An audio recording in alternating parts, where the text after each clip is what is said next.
The night was cold and windy when Alice first crossed the threshold of the old hospital on the outskirts of the city.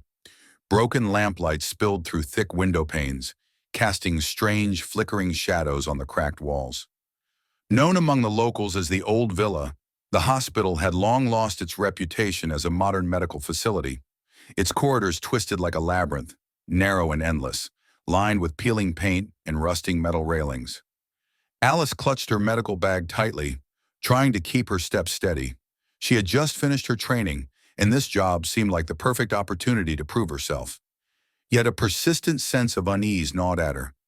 Each step produced a hollow creak from the old wooden floors, while the smell of antiseptic mingled with something rot-like and almost imperceptible. The reception desk was manned by an old, unused computer, powered on only for appearances. On the wall hung empty frames, their glass dull and dusty. The sense of abandonment pressed against her chest, but Alice forced herself to breathe evenly. The head doctor appeared from a side corridor, tall, gaunt, enshrouded in the shadows of the dim chandelier above. His white coat hung loosely around his thin frame. "Welcome, Alice," he said, his voice too soft for such a large, echoing room. "Your shift begins with the night rounds. The hospital behaves differently at night. You must be careful." Alice nodded, unsure whether to feel reassured or frightened. She had heard rumors about the hospital, strange disappearances, whispers from empty wards, but she was determined to prove it was just superstition. As she walked through the first corridor, the fluorescent lights flickered, casting the long shadows of her silhouette onto the walls. Doors that were supposed to be locked swung open slightly, as if inviting her in.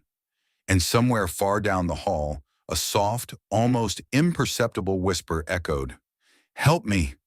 Alice froze. Her heart pounded, and she looked around. No one was there. Only the faint hum of the hospital's failing electricity answered her. She tried to convince herself it was just the wind, but a chill ran down her spine. The first patients she encountered were in the night ward. Their eyes were vacant, staring at nothing, yet they seemed to notice her. One old man slowly raised a trembling hand toward her, mouthing words she could not hear. Another patient, a young woman, smiled, but her teeth were yellowed and sharp, too wide for a human mouth. By the time Alice finished her initial rounds, she had noticed something impossible. The patient count seemed to have increased. Names on the roster did not match the beds. She shook her head. "I must be imagining things," she whispered. But deep down, she knew something was very, very wrong. Hours passed. The hospital grew colder, and the corridors seemed longer than before. The sound of footsteps echoed behind her, though she was alone. Occasionally, doors slammed shut on their own. Sometimes faint shadows moved at the edge of her vision, shapes that shouldn't exist in a building long abandoned by common sense and law alike. By midnight, Alice had discovered the first truly strange anomaly. A ward that did not exist on the building's official plans. Its door was old, wooden, and barred with chains, yet she could hear muffled voices from inside.